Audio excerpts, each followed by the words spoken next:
विभूतियों को। जो दिव्य विभूतियां प्रकट होती हैं संतों में, साधकों में, योग को 8 अंग में वर्णन किया गया है, अष्टांग योग। उसमें सबसे पहला आता है यम, नियम। तो पहला यम, यम ही 5 प्रकार के होते हैं। अहिंसा, मन वाणी शरीर से किसी को दुख ना पहुंचाना, सत्य, वचन से सत्य, आचरण सत्य और मनन सत्य। जिसकी मन वाणी और आचरण एक होते हैं उसे योगी कहते हैं। जिसके मन में कुछ और, वचन में कुछ और, क्रियाएं कुछ और, वो भोगी होता है, संसारी। आस्ते, किसी के चोरी न करना, और ब्रह्मचर्य, अपरिग्रह, ये यम है पहला, योग का पहला यम है ये। यम 5 प्रकार, अहिंसा, सत्य, आस्ते, ब्रह्मचर्य, अपरिग्रह। और नियम, शौच, शरीर की पवित्रता, इंद्रियों की पवित्रता, मन की पवित्रता, विचार की पवित्रता, संतोष, जैसी परिस्थिति है, कभी घी घना, कभी मुट्ठी भर चना, कभी वो भी ना बना, तपस्या, काम, क्रोध, लोभ, मोह, मद, मत्सर, इनके ताप को, अंदर की जलन को चुपचाप मौन होकर सह जाना, स्वाध्याय शास्त्रों का, ईश्वर प्रणिधान, अपने इष्ट पर दृढ़ निश्चय, ये नियम है। अष्टांग योग की शुरुआत ही इसी से होती है। यम, नियम, फिर प्राणायाम, प्रत्याहार, ध्यान, धारणा, समाधि। जिसकी नींव में यम नियम है वही अष्टांग योग के महल को खड़ा कर पाता है, और वही यम नियम की परम सिद्धियों को प्राप्त होता है। आजकल जैसा लिखा है, यम नियम से कोई मतलब नहीं, योग का ढोंग किया जाता है। यम नियम ही अहिंसा, सत्य, आस्ते, ब्रह्मचर्य, अपरिग्रह, यम, शौच, संतोष, तपस्या, स्वाध्याय, ईश्वर प्रणिधान, यही पूर्णता को प्रदान कर देंगे। ये बिल्कुल नहीं होते। इसलिए मान, सम्मान, रुपया की प्राप्ति के लिए योग का झूठा नाटक हो सकता है, लेकिन परमात्म समाधि में प्राप्त होने के लिए जो योग है वो यम नियम से प्रारंभ होता है। जिसके जीवन में यम नहीं है, नियम नहीं है, वो कैसे योगी हो सकता है? किसी भी मार्ग का पति को ये दो तो होते ही हैं सब में, यम और नियम। चाहे वो किसी भी मार्ग का, किसी भी संप्रदाय का हो, अगर अहिंसा, सत्य, आस्ते, ब्रह्मचर्य, अपरिग्रह, शौच, संतोष, तपस्या, स्वाध्याय, ईश्वर प्रणिधान नहीं तो है क्या फिर जीवन में? सच्चे बनो, नकली मत बनो। आचरणों की सत्यता ही साधुता की प्रमाणता है। तुम्हारे आचरण कैसे हैं? परम तत्व अनादि है, एक है, सर्वव्यापी है, सर्वाधार है, सर्वनियंता है, सर्वमय है, सर्वमय है। उसके अस्तित्व का अस्तित्व है, उसके प्रमाण को अनुभव करना है। श्री हरिवंश प्रमाण मनम। चेतना तो सब में, चेतनत्व रूप में परमात्मा विराजमान है। आनंद समुद्र सब में विराजमान है। कौन डुबकी लगा पा रहा है? इसलिए बस प्रार्थना हम तुमसे कर सकते हैं कि भगवान से चाह करो कि मुझे शुद्ध भगवत प्रेमी महात्मा, शुद्ध ज्ञानी मिल जाए। और जब संत मिल जाए तो संत की आज्ञा पर अपने जीवन को न्यौछावर कर दो। संत सेवा, संत आज्ञा, ये तुम्हें परम पद में पहुंचा देगी। तुम संत को तौलने की चेष्टा मत करो। तुम्हारे पास तराजू नहीं। कबाड़ तोलने वाले से सोना, चांदी, हीरा, जवाहरात नहीं तोले जाते। तुम्हारी बुद्धि कबाड़ है जो त्रिगुण माया से युक्त है। त्रिगुणातीत स्थिति वाले महात्माओं को क्या जान पाओगे? संत जिससे तुलते हैं वो तुला ही तुम्हारे पास नहीं, वो तराजू ही नहीं है।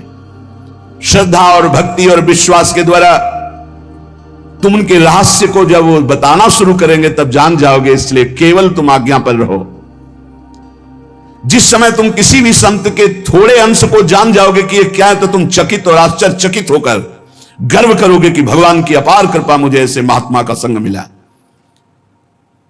जिन बातों को तुम असंभव मानते हो, जो तुम्हारी धारणा में भी नहीं है, जो तुम कल्पना से भी नहीं सोच सकते, उससे बहुत आगे संत स्थिति होती है, जिसे संत कहते हैं। अविश्वासी, अश्रद्धालु, अज्ञानी, ये लाख बताया भी जाए तो ये नहीं मान सकते हैं। क्योंकि मानने के लिए जो स्थिति चाहिए वो श्रद्धा। बिना श्रद्धा के प्रथम हृदय श्रद्धा जो करे, आचार जन जाय अनुसरे, जहां जहां हरिवंश के। श्रीमद् भगवद गीता जी में श्रद्धावान लभते ज्ञानम तत्परा सहित इंद्रिया। श्रद्धा, श्रद्धा। मोह में फंसी हुई बुद्धि संत का प्रमाण पत्र चाहेगी। दुनिया की चाहे जितनी बुद्धि लगा लो, जहां उनकी स्थिति वहां पहुंच ही नहीं सकते। वहां पहुंचने के लिए सर्टिफिकेट की आवश्यकता नहीं है, वहां पहुंचने के लिए मन बुद्धि को अर्पित करने की जरूरत है। मन बुद्धि को अर्पित कर दो संत सदगुरुदेव के चरणों में, धीरे धीरे जान जाओगे। संत ब्रह्म है, ब्रह्म स्थित ही संत है, ब्रह्मपरायण, ब्रह्ममय, ब्रह्मज्ञानी, परमात्मा, बहुत बड़ी बात कर, परमात्मा के वो आश्रय हैं, परमात्मा हैं, परमात्मा के प्यारे हैं, परमात्मा के शिष्य हैं, परमात्मा के आश्रित हैं, परमात्मा के आश्रय हैं। संत भगवान की दिव्य नित्य लीला में डूबे रहते हैं। संत भगवान की नित्य लीला के यंत्र है। भगवान उनके लीलामय हृदय में बैठकर लीला करते हैं। ऐसे संत जिसको प्राप्त हो जाते हैं, फिर भगवान की प्राप्ति के लिए उसे कोई प्रयत्न नहीं करना पड़ता। भगवान की अमोघ दया से ऐसे संत मिलते हैं। संतों का मिलन, संतों की दृष्टि भगवान से भी मिलन से बढ़ करके है, क्योंकि भगवान के प्रेम की बात भगवान कभी अपने मुख से वर्णन नहीं करते।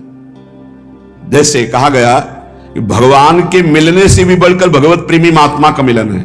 तो भगवान के समीप उद्धव जी थे पर प्रेमी नहीं हुए, जब गोपी जनों से मिले तब प्रेमी हुए। भगवान के प्रेम महल की बातें तो केवल प्रेमी महली जन ही बता सकते हैं, वो भगवान भी नहीं बताएंगे। भगवान आंसुओं का रहस्य नहीं बताया उद्धव को, जाओ गोपी जनों के पास जाओ तो वहां जान जाओगे मेरे आंसुओं का रहस्य। भगवान के रहस्य का पता भगवत प्रेमी महात्माओं से लगता है।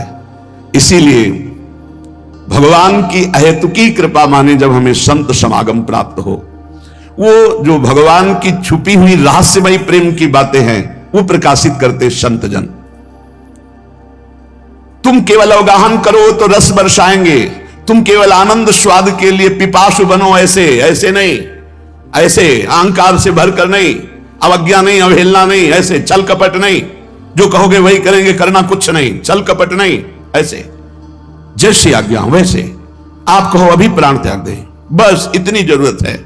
जीवित मर जाए उलट आप में समाये है दिलगिरी। अरे अखिल कोटि ब्रह्मांडों का मालिक मिल जाएगा तो कौन सा वैभव बकाया रह जाएगा भाई। श्री भगवान इंद्रियों को स्वतंत्र छोड़ने पे नहीं मिलते।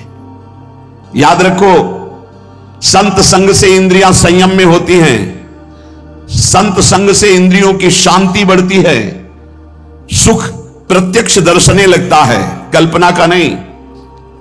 इसलिए संत संग का पहला सोपान, चाहे गृहस्थ हो चाहे विरक्त हो, ध्यान देकर सुनो। ये आज जो सर्वनाश किया जा रहा है ब्रह्मचर्य का, इसी से संत लाभ नहीं मिल पाएगा। चाहे गृहस्थ हो, संतानोत्पत्ति के लिए धर्म पूर्वक अपनी पत्नी से सहवास करने की शास्त्र आज्ञा करता है। ब्रह्मचर्य सेवन से अमोघ लाभ प्राप्त होता है। पहला, ब्रह्मचर्य सेवन से लाभ। संत संग का पहला लक्षण है आचरण की पवित्रता। आचरण की पवित्रता, इंद्रियों की शांति। इंद्रियों की शांति अर्थात ब्रह्मचर्य, प्रत्येक इंद्रिय का ब्रह्मचर्य। ब्रह्मचर्य से तत्काल प्रभाव बढ़ता है। क्या? स्मरण शक्ति। बहुत ध्यान देने की बात है। अगर आपको भगवत स्मृति में डूबना है तो आपको ब्रह्मचर्य का पोषण करना पड़ेगा, चाहे जो हो। इसके बिना स्मरण शक्ति आपकी काम नहीं करेगी। स्मरण शक्ति बहुत प्रवीण, एक बार जो सुन लिया उसका सैकड़ों बार मनन हुआ, मनन होकर उसके आगे धारणा शक्ति। जो ब्रह्मचारी नहीं, स्मरण शक्ति नहीं होगी, धारण करने की शक्ति नहीं होगी, खोखला जीवन हो जाता है। स्मरण शक्ति, धारणा शक्ति और संकल्प शक्ति। इतने बजे जगना है, इतना करना है, ऐसे चलना है, ऐसे सब होगा। और जब ब्रह्मचर्य नहीं तो चाहे 1000 बार संकल्प करो तुम्हारे काम में नहीं आएगा। स्मरण शक्ति, धारणा शक्ति, संकल्प शक्ति, इच्छा शक्ति जिसे कहते, और उत्साह शक्ति और शरीर शक्ति, ये शक्तियां उसके अंदर प्रकाशित होती हैं जो ब्रह्मचर्य का पोषण करता है। स्मरण, धारण करना, जो संकल्प नियम ले उसका अक्षरशः पालन करना और उत्साह बना रहना और शरीर में स्फूर्ति रहना। ब्रह्मचर्य एक विलक्षण महाव्रत है। ब्रह्मचारी का सौंदर्य प्रस्फुटित होता है, एक नूर उसके चेहरे पे झलकता है जो ब्रह्मचर्य को धारण करता है। एक नवीन आकर्षण, बालवत चेहरा, एक आकर्षण होता है भागवती। और जिसका ब्रह्मचर्य पुष्ट होने लगता है उसके शरीर से सुगंध आने लगती है। सुगंध, जो भोगी पुरुष होता है पास से निकल जाए तो दुर्गंध निकलेगी, और जो ब्रह्मचारी होगा तो उसके शरीर में सौरभ होगी। ब्रह्मचारी का एक एक रोम तेज से युक्त होने लगता है, चेहरे पर हर समय प्रफुल्लता, मुस्कान, उसका हृदय नंदन वन हो जाता है, आनंद वन। बिना किसी कारण की प्रसन्नता बनी रहती है। शरीर अगर किसी असाध्य रोग से युक्त है तो भी उसके विचार कभी रोगी नहीं हो सकते, विचार स्वस्थ रहता है। और जो ब्रह्मचर्य नष्ट करता है, स्मरण शक्ति नष्ट, धारणा शक्ति नष्ट, इच्छा शक्ति नष्ट, उत्साह नष्ट, शरीर शक्ति नष्ट, सिकुड़ा हुआ मुंह, खिन्न मुंह, देखने से ही लगेगा पता नहीं कितना बोझा लादे हुए बैठा है दिमाग में। पथ्यास्यायी व्यायामी स्त्रीस्तु जितात्मा नरो न रोगी स्यात्। रोगी कौन नहीं है? बोले जो सदैव पथ्य का भोजन करता है और मित भोजन, हित और मित, शरीर के अनुकूल, साधना के अनुकूल और थोड़ा भोजन करता है, पथ्यास्यायी। दूसरा व्यायामी, रोज सत्संग में घुमा घुमा करके, चाहे आप 15-20 मिनट ही करें, व्यायाम करें, 2-3 किलोमीटर आप दौड़ो, चलो बाहर दौड़ने के लिए, नहीं तो ऐसे यंत्र चल गए, ट्रेडमिल, ऐसे यंत्र चले हैं उसी में दौड़ लो, नहीं ट्रेडमिल तो दौड़ लगाओ। शरीर को एक बार पसीना पसीना करो, थोड़ी सी बैठक, थोड़ी सी डर, थोड़ा व्यायाम करो। ये साधना के लिए, भगवत प्राप्ति के लिए कह रहे हैं, कोई कुश्ती लड़ने के लिए नहीं कह रहे, ये जरूरी है। पथ्यास्यायी, पथ्य का भोजन, मित भोजन करने वाला, और व्यायामी। और स्त्रीषु जितात्मा, स्त्री शरीर है तो पुरुष की तरफ नहीं, पुरुष शरीर तो स्त्री की तरफ नहीं, जितात्मा, आकर्षित ना होना। नरो न रोगी स्यात्, उसे रोगी नहीं कहते, भले वह साध्य रोग से ग्रसित हो, और अगर ये नहीं है तो वो रोगी ही है। आज नहीं तो कल पता चल जाएगा कि वो रोगी है। साधना करने वालों के लिए इंद्रियों को पावन करना, इंद्रियों को संयम में रखना बहुत आवश्यक है। मन के गुलाम, इंद्रियों के गुलाम, स्वेच्छाचारी भोगों की दुर्दशा में पड़ा हुआ मनुष्य है आज। असंयमी मनुष्य का मन और मस्तिष्क, ध्यान से सुन लीजिए, असंयमी जो अपनी इंद्रियों मन को मनमानी लगाए हुए है, उसका मन और मस्तिष्क और हृदय सड़ा देते हैं, जीवन को सड़ा देते हैं। मन और इंद्रियों को संयम में रखकर भगवत चरणारविंद से नहीं जोड़ोगे, सड़ा देंगे तुम्हें, तुम्हारे अंदर ही इतनी सोच गलत कर देंगे, जलोगे।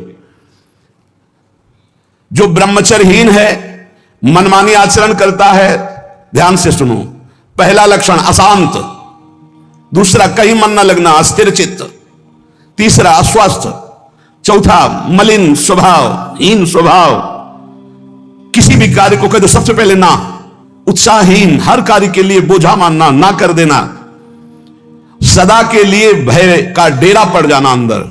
ये देखो शास्त्र है, ये महापुरुषों के द्वारा लिखा हुआ है, जिन्होंने अनुभव किया सबके मनों में अपने मन को मिलाकर। इंद्रियों का जो असंयम है वो हर तरह से मनुष्य को नष्ट कर देता है। लोग अंदर का सुधार नहीं करते। जहां जहां असंयम है वहां वहां अशांति है, दुख है, बेविचार है, संयम विहीन जीवन, शुष्क, उदासहीन, पशुवत जीवन है। पूर्ण ब्रह्मचर्य तो देश का, समाज का, आत्मा का, सबका परम लाभ, अपना परम लाभ, चाहे गृहस्थ हो चाहे विरक्त। जरूरी है अपनी शक्ति को नष्ट करना, आवश्यकता के अनुसार धर्मयुक्त प्रयोग तो ठीक है। हम तो प्रणाम करते हैं उन गृहस्थों को जो गृहस्थ होते हुए ब्रह्मचर्य का नियम वृंदावन में लिए हुए और दूर दूर देशों में रहते हैं और ब्रह्मचर्य का नियम लिए हुए। एक तो परिवार अमेरिका में है, आए हुए हैं कुछ समय से, भी हम वृंदावन में सत्संग में भी होंगे। सब सुविधा, अमेरिका जैसे देश में रहने सब सुविधाएं, और बड़े ही सरल सात्विक वृत्ति से, और हितधाम में कसम खाई थी ब्रह्मचर्य की, कि हम दोनों मिलकर के कसम खाते हैं कि आज के बाद ब्रह्मचर्य रहेंगे। कैसा जीवन! अपने तो कितने ऐसे परिवार हैं, हम तो उनको प्रणाम करते हैं जो एक साथ पति पत्नी रहकर संयम पूर्वक जीवन व्यतीत कर रहे हैं। बलिहारी भगवान की असीम कृपा है, जिसके संग का डर बना रहता उसी संग में रहकर दोनों निकल गए। कितनी बड़ी अहेतु की कृपा! यह है आश्चर्य, यह है आश्चर्य। रात दिन एक साथ रह रहे हैं, फिर भी कसम खा के ब्रह्मचर्य रहे हैं। कितनी अपार कृपा श्री जी की! कैसा मन कर देती है श्री जी, नहीं तो बहुत कठिन है, बहुत कठिन है। वही जानते हैं जो इस मार्ग में चलते हैं। जो आचरणहीन है, जिसका भोजन ठीक नहीं है, अब लाख बार कहा जाता है सतोगुण भोजन करो, सात्विक भोजन करो। बाजार का ये अमुक चीज आनी चाहिए। कितने ऐसे बाजार की पैकिंग की चीजें निकलते हैं जिसमें कीड़ा रेंगते हुए चलते हैं। आप फिर पता नहीं कौन सी बुद्धि लोगों में फैल रही है कि घर का दाल रोटी बना करके नहीं खाएंगे, बाजार का ना, ऑनलाइन आना चाहिए। ऑनलाइन में हो जाओगे, हाँ ऑनलाइन में चले जाओगे। बहुत समझो सावधान, खान पान नहीं तो ऑनलाइन में बुद्धि घूमेगी। श्री जी में चित्त लगाने के लिए थोड़ा ऑनलाइन से हटो, थोड़ा सा अपने चित्त को सुधारो। हम कह रहे हैं जबान में अगर सात्विक भोजन केवल जाएगा तो भजन में बहुत रुचि होगी, संयम से रह पाओगे। ये बावरे नहीं थे पुराने संत महात्मा जन की, जो सात्विक ब्रजवासियों का या भिक्षान या सात्विक, देखो 10 दिन केवल देखो, शुद्ध दाल रोटी पाओ, मूंग की दाल वाली रोटी पा लो, फिर आप देखो भजन करके। और 2 दिन जरा इधर उधर होटल का पाके देखो, फिर देखो कैसा है। कोई भी कहीं भी हो, सात्विक वृत्ति से अपने घर का भोजन करो, कम से कम दाल पानी से धो लिए हो। और वैसे तो शुद्ध क्या रह गया, इतने केमिकल गेहूं में डाले जाते हैं, वो सब आकर के शरीर के ब्लड प्रेशर को, हृदय को, कई तरह के रोग पैदा करें। अब किसको किसको समझावे। गाय के गोबर आदि से जो फसल होती थी, बहुत 8 मन या 10 मन होते थे। हम किसान के घर में पैदा हुए तो हमें पता है। अब 40 मन 50 मन होती है। तो जब 8-10 मन पैदा होती थी तो सरकारी अस्पताल के बाद स्कूल हमारा था, तो सरकारी अस्पताल के डॉक्टर आते थे, बीच मैदान में कुर्सी डाल के बस हवा खाते रहते थे, कोई मरीजे नहीं होता था। गांव में बुखार आया, 2-4 दिन काढ़ा पिया, ठीक हो गए, अस्पताल जाने की जरूरत नहीं होती थी। और आज अस्पताल में आप चले जाओ तो भीड़ लगी हुई है। क्यों? सब खान पान बिगड़ा हुआ है। तो जो ब्रह्मचर्य पालन करता है, रोग से लड़ने की सामर्थ्य आती है, शोक स्पर्श नहीं कर सकता, मोह पर विचार करने की सामर्थ्य आती, प्रमाद स्थिति नहीं रहती, अकर्मण्यता नहीं रहती, अकाल मृत्यु नहीं होती। ब्रह्मचारी कभी विचारों से दरिद्र नहीं होता है, चिंता नहीं होती, उसके हिंसात्मक वृत्ति नहीं होती, द्वेष नहीं होता, ईर्ष्या नहीं होती, अशांति नहीं होती। ब्रह्मचर्य समस्त दोषों का नाश कर देता है। तमोगुण रजोगुण का विकार, काम क्रोध लोभ मोह मत्सर अभिमान, इन शत्रुओं को पराजित करने के लिए, आत्मा आनंद में स्वराज्य पर स्थित होने के लिए इंद्रियों का संयम ब्रह्मचर्य अत्यंत आवश्यक है। ब्रह्मचर्य का विमल प्रताप प्रकट होता है। वीरवान बलवान होता है, विद्वान होता है, तपस्वी होता है, मनस्वी होता है, त्यागी होता है, तत्व चिंतन परायण होता है। ब्रह्मचर्य में अलौकिक अमानुषिक शक्ति जागृत हो जाती है। अमानुषिक ऐसा कैसे हो सकता है? हो सकता है क्योंकि ब्रह्मचर्य है, क्योंकि भगवत मार्ग का पथिक है। उस शक्ति, उसकी शक्ति के सामने संसार को आश्चर्य असंभव जान पड़ता है। देश का अभ्युत्थान, अपना अभ्युत्थान, समाज का अभ्युत्थान एक ब्रह्मचारी ही कर सकता है, व्यभिचारी नहीं। तो ये मूर्ख लोग ये नहीं समझते कि तुम इंद्रियों की गुलामी स्वीकार करते हो या स्वतंत्रता, मन की गुलामी स्वीकार करते हो या स्वतंत्रता। स्वतंत्रता किसे कहते हैं अभी जाना नहीं। मनमानी आचरण को तुम स्वतंत्र कहते हो कि मैं जो चाहूं। कितने मिनट स्वतंत्र हो जरा देखो, 1 सेकंड भी नहीं। हर वृत्ति तुम्हें गुलाम बनाए हुए है। क्या इंद्रियों का गुलामी कभी स्वतंत्र हो सकता है? विचार करो, स्वतंत्र कौन है? स्वतंत्र है जो संयमी है, संतोषी है, जितेंद्रिय है। याद रखो, ब्रह्मचर्य सेवन ही प्रभु प्रेम और आत्मज्ञान की नींव और स्वच्छ मार्ग है। शरीर में सहने की सामर्थ्य ब्रह्मचर्य से आती। गर्मी सर्दी बरसात मान अपमान निंदा स्तुति, ये ब्रह्मचर्य से सहने से। ब्रह्मचारी को सबसे पहले अपनी रसना पर नियंत्रण रखना आवश्यक है। जबान पर, जबान बिगड़ी सब बिगड़ा। गंदे आचरण वाले, जिनको पवित्रता का ज्ञान नहीं, जिनको केवल अर्थ पिशाच हैं, नाना प्रकार की अपवित्रताएं करके तुम्हें भोजन परोसते हो, गरम गरम तुम्हारे सामने आया, तुम अमृत समझ के खा रहे हो, तुम्हारी बुद्धि नहीं खराब हो जाएगी? सबसे पहले सतमार्ग में चलने वाले को इस रसेंद्री को मारना होता है। रसेंद्री, ये जीत गए, सब जीत गए। और इस मार्ग में सबसे ज्यादा इसी को दुलार करने का अवसर मिलता है। जहां निमंत्रण होगा वहां चक्क होगा, बस को खाओ और चौपट करो अपनी साधना, अपने परमार्थ को चौपट कर दो। खाना ही मृत्यु है और खाना ही जीवन है। जो पवित्र भगवद अर्पित मित आहार करता है वो अपने जीवन को भागवतिक बना लेता। कितना खाओगे? याद रखो, परमार्थ में चलने के लिए रसेंद्री को बहुत शासन में जरूरत है, बहुत शासन की जरूरत है रसेंद्री। अगर रसेंद्री आपकी छूटी हुई है तो कोई भी इंद्री आपके कब्जे में आने वाली नहीं। भोजन किया जाता है जीवन रखने के लिए, प्राणों का पोषण। और आप ये समझो, जैसे आप 400 ग्राम अन्न पा लिए तो आपकी जीवनी शक्ति उसमें पचाने में कम लगेगी और आपके चिंतन में ज्यादा लगेगी। 800 ग्राम डाल लिया। एक दिन सुना था 24 घंटे में एक मानव शरीर को स्वस्थ रहने के लिए 400 ग्राम अन्न की जरूरत होती, बस। इसके बाद तो ऊपर ओवरलोड करना है। इतनी हानि आप नहीं समझ पा रहे, रोगों का घर बढ़ा रहे हो। थोड़ा भोजन करो, सात्विक भोजन करो और ऐसा भोजन करो जिसमें तेल आदि गरिष्ठ पदार्थ ज्यादा ना हो, तो आपकी जीवनी शक्ति बढ़ेगी। आप उसी जीवनी शक्ति से भजन करेंगे। भजन में मन क्यों नहीं लगता? आप देखो, एक दिन खा के अच्छे और एक दिन 2 रोटी खाओ केवल हमारे कहने के अनुसार, कि आपको लगे कि हाँ भूख लगी अभी, और छोड़ दो, फिर आप भजन में लगो। देखो कैसी वृत्ति जाएगी, सतोगुणी। चंचलता मन की तभी रुकती है जब सात्विक भोजन होता है। नेत्र की चपलता, बार बार इधर उधर देखना, कानों की चपलता, प्रपंच की बात सुन, हर इंद्री का ब्रह्मचर्य हमें चाहिए। तो बहुत लाल मिर्च वाला गर्मा गर्म ये ब्रह्मचर्य के लिए सब हानिकारक। उत्तेजक भोजन नहीं, उत्तेजक दृश्य नहीं, उत्तेजक बातें नहीं, तभी संयम से चला जा सकता है। प्रतिदिन एकाग्रता पूर्वक कुछ सदग्रंथों का स्वाध्याय सबको करना चाहिए, सत्संग सुनना चाहिए, परम पवित्र महाभागवतों के चरित्र पढ़ने चाहिए, सरलता पूर्वक विश्वेश्वर भगवान की प्रार्थना, उनका नाम जप करना चाहिए। केवल ऐसे संयम से चलने से सबकी उन्नति का भाव जागृत हो जाता है, निस्वार्थ भाव जागृत हो जाता है। पूरे जगत का मंगल वो कर सकता है जो संयमी है। जो संयमी नहीं, वो दीन दुखी अपनी इंद्रियों के पोषण भरण में लगा रहता है। याद रखो, सच्चित आनंद स्वरूप परमात्मा की प्राप्ति ही तुम्हारा लक्ष्य है। वो अमृतानंद शांत समुद्र तुम्हारे हृदय में है। तुम्हें लगना पड़ेगा इस मार्ग में, तुम्हें प्रयत्न करना पड़ेगा। वो प्रयत्न गुरु कृपा से, भगवत कृपा से है, ये मानना होगा, नहीं तो अहंकार हो जाएगा।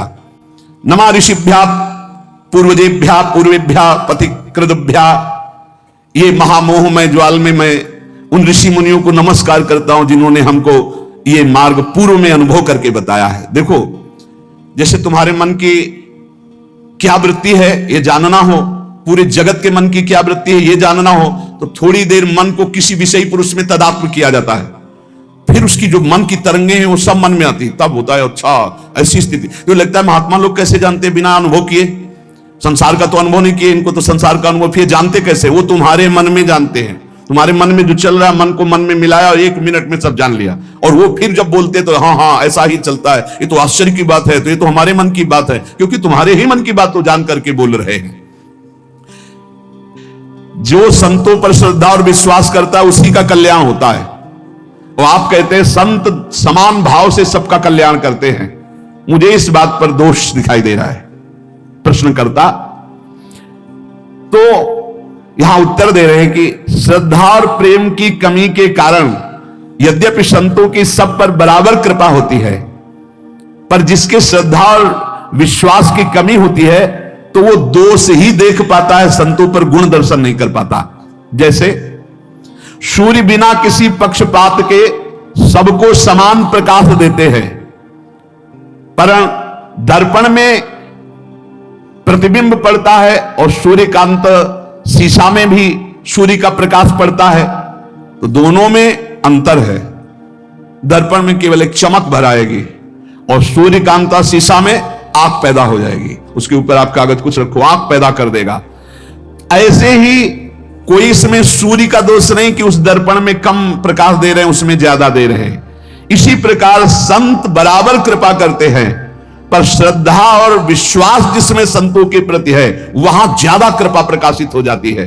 और जो कम श्रद्धा वाले होते हैं उनको कम लाभ मिलता है, और जो बिल्कुल श्रद्धा नहीं है तो उनको लाभ ही नहीं मिल पाता है। संतों के पास उनको फिर जब श्रद्धा ही नहीं तो लाभ नहीं मिल पाता। जैसे दर्पण का उदाहरण दिया, शीशा का, एक शीशा केवल थोड़ा तेज पलट कर दूसरे के तेज पड़ेगा, और एक शीशा पलट कर आग पैदा कर देगा, सूर्यकांत शीशा।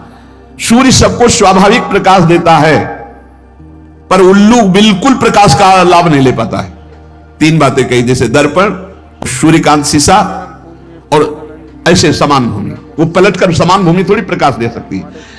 ऐसे ये उल्लू प्रकृति के जो दुष्ट स्वभाव के लोग होते हैं, ये संत रूपी सूर्य का लाभ नहीं ले पाते। श्रद्धा और विश्वास जितना प्रबल है कि गुरु साक्षात परब्रह्म, काम हो गया, हम तो हर समय परब्रह्म को देख रहे हैं, परब्रह्म का भाषण सुन रहे हैं, परब्रह्म के समीप है, परब्रह्म की कृपा दृष्टि, मेरे कल्याण में क्या फर्क, उसके कल्याण में कोई फर्क नहीं। ये वैसे साधु तो नहीं जिससे कल्याण हो जाता है, बिल्कुल वैसे ही अनुभव होगा। ये यथा माम प्रपद्यन्ते तास तथैव भजाम्यहम्। उल्लू के लिए चाहे जितना सूर्य प्रकाश हो, उसको कुछ नहीं सुख मिलना, उसको अंधकार में सुख मिलता है। ऐसे ही चंद्रमा सर्वत्र बिखरी हुई चांदनी को सुख प्रदान करने के लिए, लेकिन चोर को बुरा लगता है चांदनी, इसमें चंद्रमा का दोष क्या है? ऐसे ही संत महापुरुष परोपकार के लिए, पर जो नीच प्रकृति वाले, चोर प्रकृति वाले, उल्लू प्रकृति वाले हैं, वो संतों से द्वेष करते हैं, उनको गाली देते हैं, उनकी निंदा करते हैं, और इसका फल होता है कि वो दुर्गति को प्राप्त होते हैं। यदि कहा जाए ऐसे दयालु पुरुष प्रत्यक्ष जो भगवत प्राप्त महात्मा है, तो उनकी बुद्धि क्यों शुद्ध नहीं हो गई? दुष्ट है तो उनकी बुद्धि क्यों शुद्ध नहीं हो गई? इसका उत्तर है कि संतों का गुण, प्रभाव और तत्व बिना श्रद्धा के नहीं आप लाभ ले सकते। श्रद्धावान लभते ज्ञानम। जितनी जोर की श्रद्धा संत पर, जितनी जोर की समर्पण वृत्ति, उतना ही लाभ। जब श्रद्धा